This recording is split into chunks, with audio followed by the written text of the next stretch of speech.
Formosa Files is sponsored by the Frank Chen Cultural Foundation. Frank Chen,陳啟川, served as the mayor of Kaohsiung City from 1960 to 1968 and founded the Kaohsiung Medical College. Formosa Files. You're listening to Formosa Files. I'm Eric Michael Smith. I'm John Ross. Okay, people, picture this scene.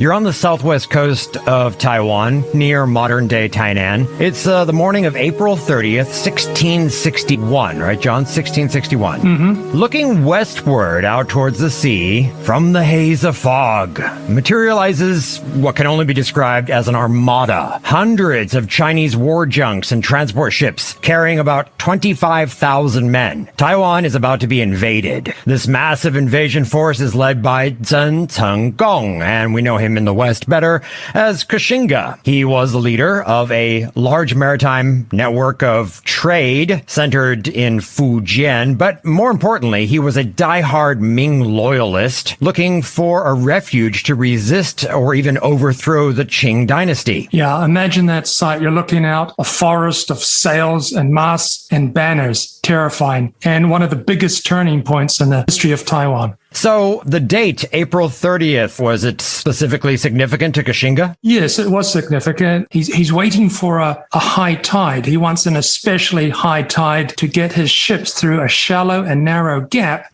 There are two entrances into the bay of Tainan area. One is next to the Fort Zeelandia. That's covered. And there's another smaller one. And with this high tide, he could get through there into the bay. But more than that, April is a great time for an amphibious landing, for getting your troops across the strait. The water is less rough. Right. Fort Zeelandia is the headquarters of the Dutch that are on Taiwan. And郑Gong, or Koxinga, is invading Taiwan from China with the hope of evicting the Dutch and using Taiwan as a base. But it's never been all that easy to sail from China and invade Taiwan. And if you read like modern scholars who have written about possible future invasions of Taiwan, they also note that window that you were just describing is very short. Like you really only have late April and into early May for being able to get across the strait. Other times are just too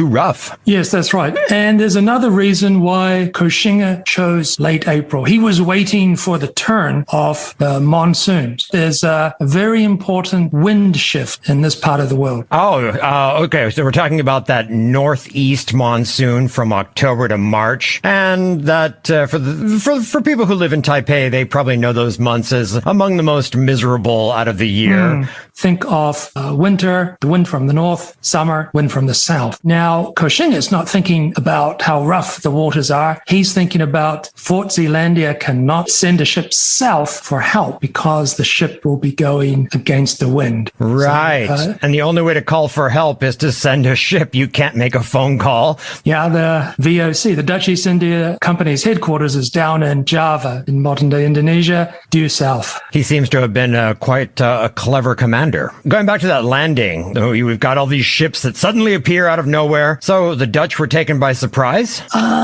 They had thought an invasion was coming, but they didn't know the specific timing of it. As I remember the story, he lands a little bit to the north and is able to get his troops off the ships. What's the reaction from the locals? Obviously, the Dutch are getting ready for what's coming, but what about the local people? What do they think of the Chinese? Well, there are basically two local groups. The Chinese settlers, they welcome him as a liberator. They help him land. The Aborigines are cautious, but they'll soon come over to Koxinga's side. They didn't really have much choice, especially the Aborigines in the immediate area. The ones further afield would resist, and resist quite effectively as well. So the Chinese and the very local Aboriginal people that were living in that area, they see this powerful arrival and they're thinking, these guys have a strong chance of being the next leaders. Yes, it's a domino effect. Once you're right rival Aboriginal tribes have gone over, you better go over as well. Because you'll not just be facing a huge Chinese force, but you'll be dealing with your rivals. But, with any amphibious landing, right? Think about Normandy, or both sides know that it's those early moments that are important. If you get a foothold on the beach, you've got a good chance of success. But on the other side, if you can keep them just off the coast, right? So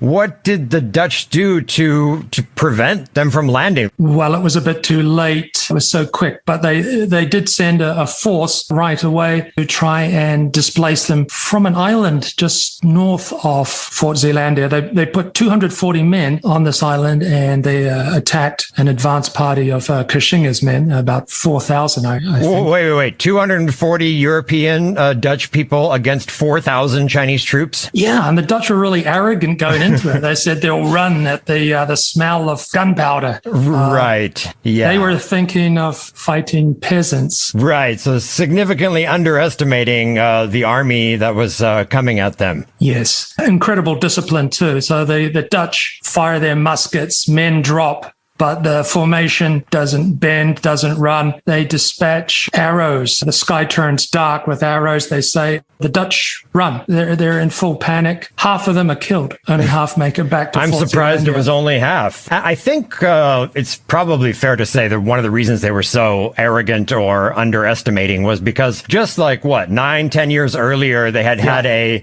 encounter with Chinese rebels on Taiwan who had fought them essentially with farm tools and had been beaten rather easily. Yeah, they put down an equally large force of farmers who were revolting, and they thought it would be a repeat. But no, they're dealing with battle-hardened soldiers who had a really, really strict commander who would execute his men if they failed. Right. Cowardice is not an option. But what about the naval side? Was there any battles between Chinese and Dutch ships? The Dutch had 3 ships, as I recall, and they sent these out right away. They engaged some junks. There were hundreds of them around the area, so vastly outnumbered. But the Dutch ships were superior. They were heavily armed, lots of cannon. It's not to the Dutch advantage because this is shallow water. Their main ship explodes, a ship called the Hector. Have you ever read the Iliad? No, I can't say that I have, but I have seen the movie.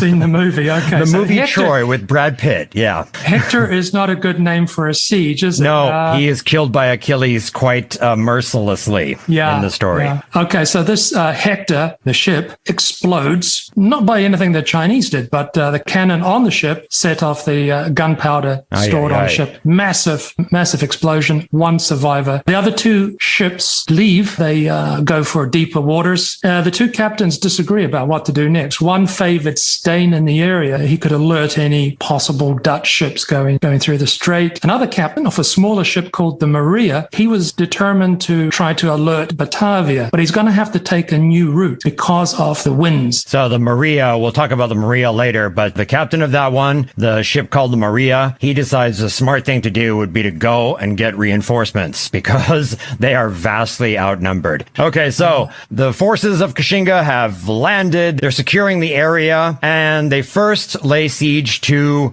a smaller fort. Yes, there's a small fort called Fort Provincia. This was built in response to the Chinese uprising 9 years earlier. It's strong enough to defend against farmers, but not real soldiers. So it's a minor fort, and they surrendered pretty much straight away. So after this, it's all focus on Fort Zeelandia, the main base of the Dutch in Taiwan. Mm-hmm. And so they start sending back and forth communication.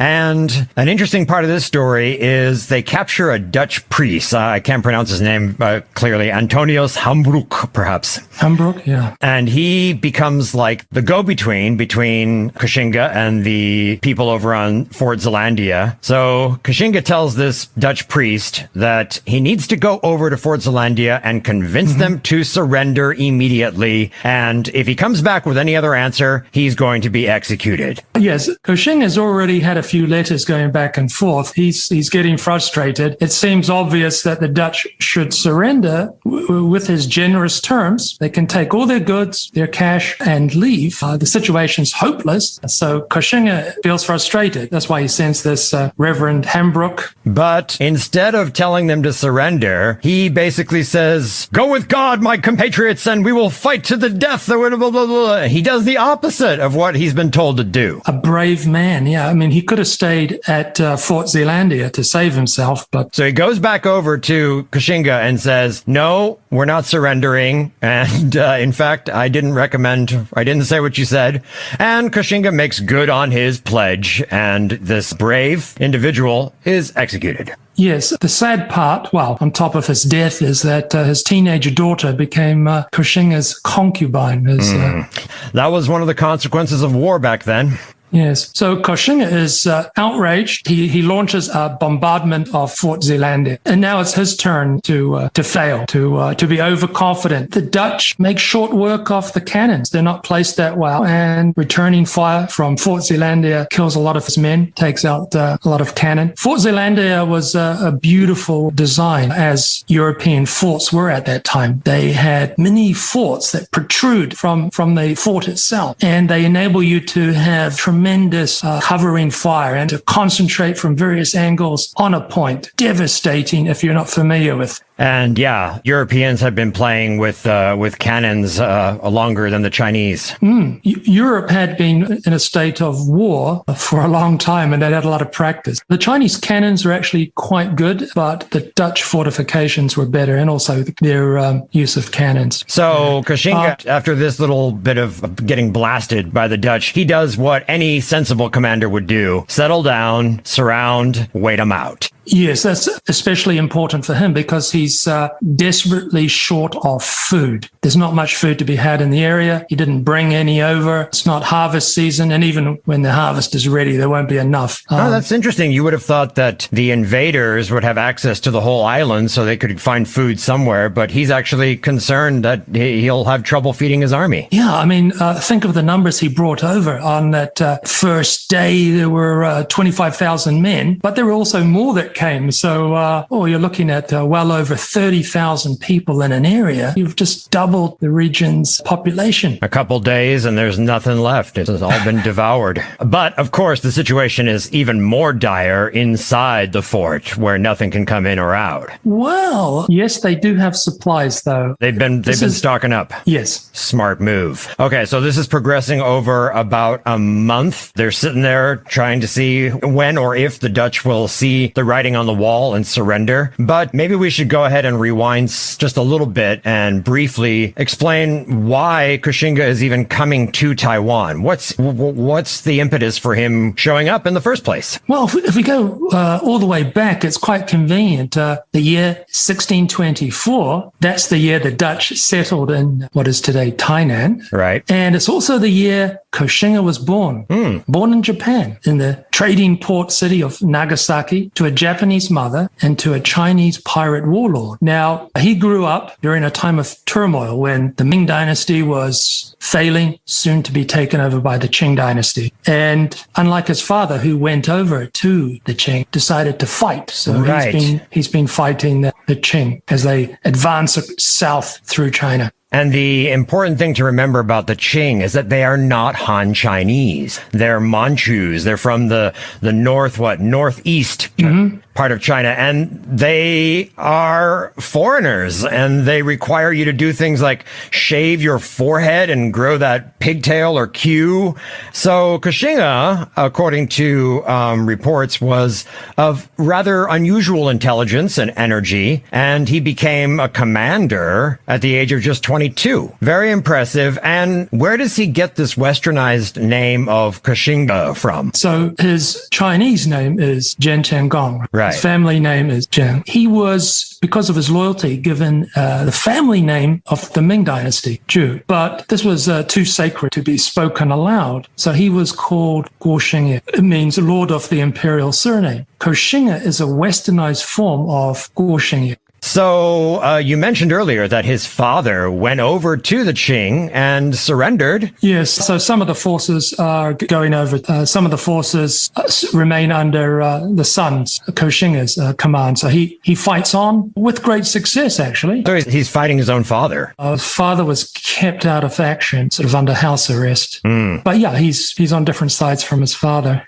Basically, he's fighting a losing game. He's forced to retire to the southern coastal area, Fujian. He's looking for a new place to move to. When you've been shoved all the way to the coast of Fujian, you really don't have very many more options. He needs a new base. So why did he pick Taiwan over perhaps Hainan Island or Penghu or something like that? Well, he had some knowledge of Taiwan. His family, the Zheng family trading empire, had dealings with the Dutch, and they knew Taiwan. But I think a lot of the impetus came from someone called He Tingbing. He was a translator for the Dutch. He was a middleman between the Dutch and Koxinga. This guy is famous for basically playing both sides off of each other and for milking both sides for everything that he could get. Yes, that's right. Incredibly greedy. So there was some difficulty between Koxinga and the Dutch, and he's telling Koxinga, yeah, the Dutch, they're going to send you tribute. They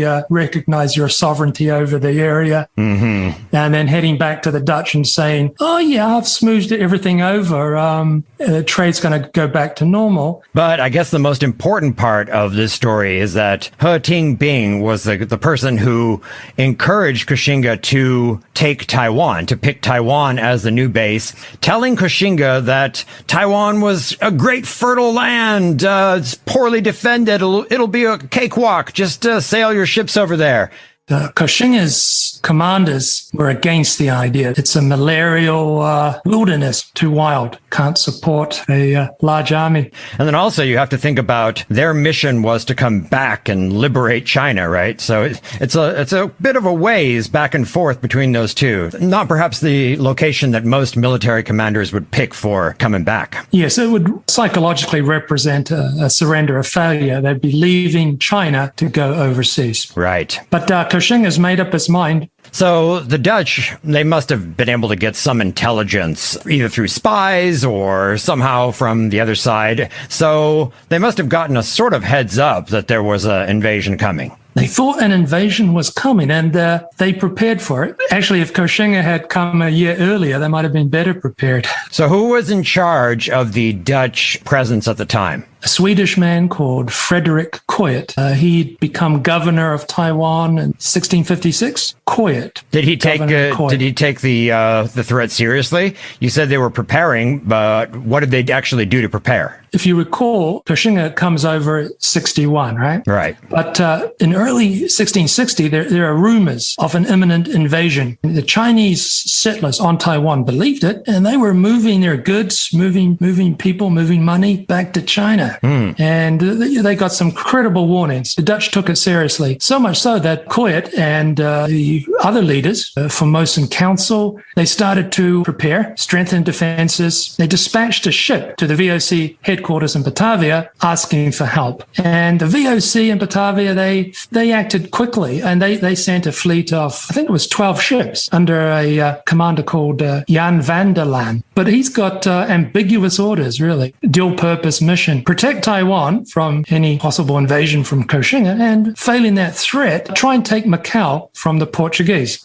Defend Taiwan or take Macau. Yes. Van der Laan arrived in Anping late July, and he stays there for 2.5 months. And he's very impatient. He doesn't get on with Coyet. He was sure that the rumors of an invasion were idle gossip, he said. And he wanted to attack Macau. But the Dutch leaders on Formosa, Coyet and the others, they were adamant that Van der Laan should stay. He could attack Macau the following year. Van der Laan threw a tantrum. He was furious. He returned to Batavia, taking some ships and men. Other ships would leave too. So there were just 3 ships when Koxinga did arrive. Oh, so this Van der Laan guy gets back to modern day Indonesia, and he hasn't fulfilled either of his missions. He hasn't captured Macau or defended Taiwan. So he's probably going to get not treated very well by his superiors. Okay, so he had to spin them. He's reporting to the superiors in Batavia, criticizing criticizes Koyut, just incredibly harsh assessment of Koyut. He mocked the invasion threat, said it was just gossip. And he said the reason the Chinese settlers were leaving was because Koyut and the other top leaders persecuted the Chinese. So the headquarters back in modern day Indonesia, they wouldn't have any reason not necessarily to believe van der Laan. They probably bought his story. Yes, well, Koyut had other enemies in Batavia, so they were quite happy with this assessment. Koyut was fired, and he was to return to Batavia immediately and answer for his failings. So they got a replacement.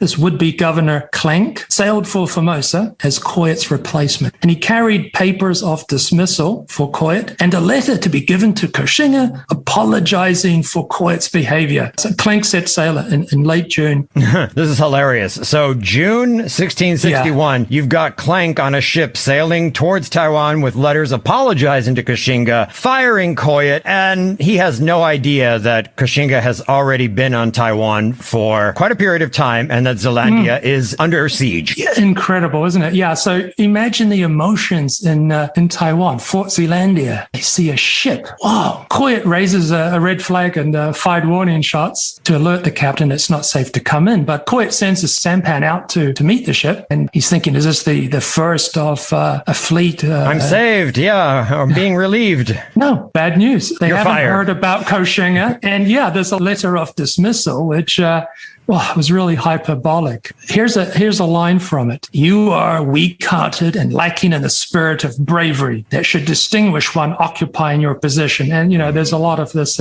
But it wouldn't take long for Klenk, or this would-be Governor Klenk, to have the tables turned and feel like a bit of an idiot, because he's showing up to be the new governor, and he didn't even know that the place that he's going to be the governor of is under siege and not doing well. Yeah, despite Koyut's invitations, Klenk didn't even set foot on the island. He sailed away to Japan. What a loser. He didn't even try to help. Yeah. But what about that ship, the Maria, we talked about earlier? It was trying to make its way down to Batavia to tell them they needed help, but it needed to find a new way. Did they make it? Yeah, so soon after this devastating false hope, a relief fleet of 10 ships with soldiers, alcohol, and meat did arrive. Gotta have your alcohol for any siege. The Maria had made it. But this life and death siege stuff is a real roller coaster of emotions. The relief fleet arrives, but the weather is too bad. The ships cannot land their men and goods. They sail away. Typhoon weather. The ships leave. They sail around Penghu. This fleet do come back in 3 weeks. They've lost an element of surprise, but yeah, the people besieged in Fort Zealandia are happy to see them. Okay, so to recap real quick, one ship does show up with a new governor. They're going to fire the Koyut governor, and they're going to apologize to Koxinga. But that captain doesn't stop. He sails off towards Japan. But some ships managed to come up because that Maria ship had made it. But more sadness, they're not able to land completely. So at this point, the Dutch, do they have any hope? They have hope after the fleet comes back and they're able to land the goods and the men. They get 700 soldiers, reinforcements, not bad. That's doubling the number of fighting men. They have supplies. They have these ships. And Koxinga is still struggling to feed his men. Interesting. Yeah, that's an aspect that I hadn't considered before. So, yeah, I always thought about the Dutch sitting in there being hungry, but there's many more men outside the walls. At this time, August, September, there are actually people outside Fort Zealandia, Chinese, defecting, sneaking into the fort, risking their lives to get into a besieged fort. That tells you how hungry they were. So it would be awesome if we could finish the story today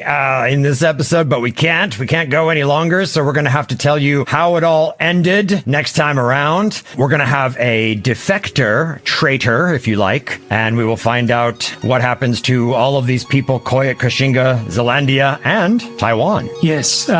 Before we leave, I just want to recommend Tonio Andrade's books on Taiwan. He's done 3. The one related to the siege, Lost Colony. It's one of the best books on Taiwan history. Awesome. You've been listening to Formosa Files. I'm Eric Michael Smith. I'm John Ross. Do join us again for the closing chapter on the siege of Fort Zealandia next time. Happy reading.